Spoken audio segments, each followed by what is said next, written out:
What up? Hi. Hello. Hello. Welcome back. How are you today?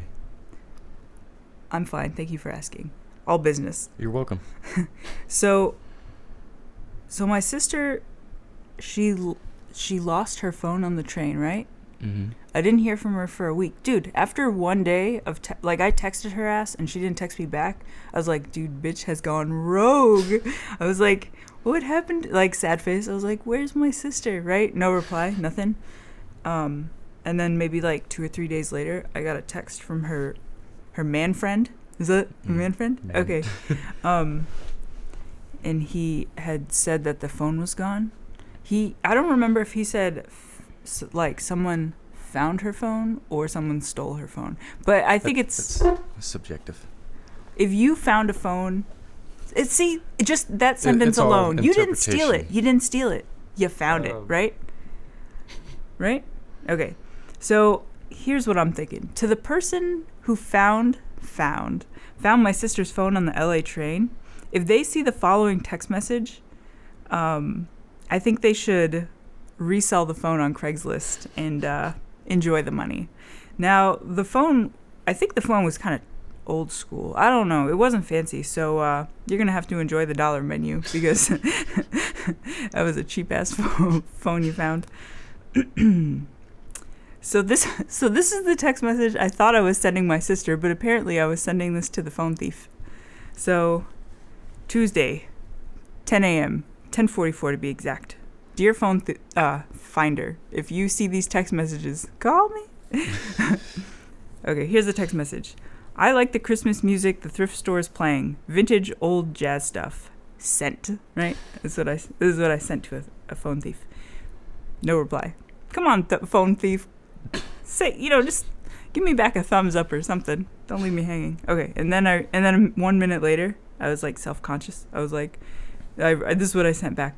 Maybe it's not jazz. Maybe it's old school. All right, I don't know what that means, but I sent it. Delivered. It shows as delivered. All right. Nothing. This person doesn't know that this is like the sole person I talk to and that they need to reply for sanity's sake. All right. It is 7:41 p.m. later that day, right? No replies. I'm going in for text number 3. Check this out. All right. Don't judge me. No, you can judge me. No. Don't judge me. Here it is.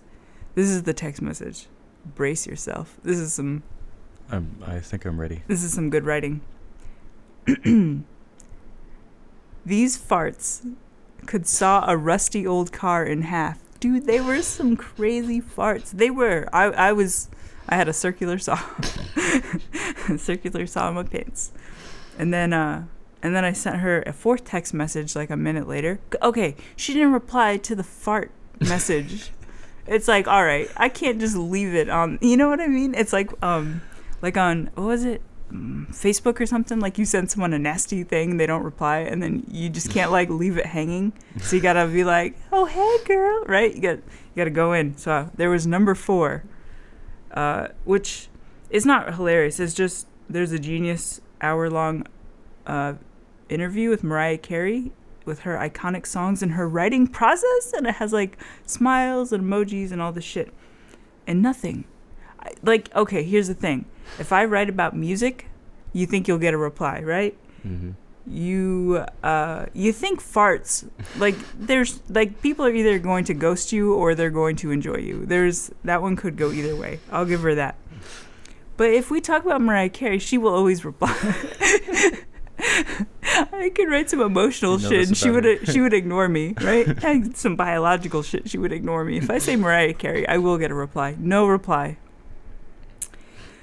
Well, that was that from that day. If you're homeless and you found this phone, call me.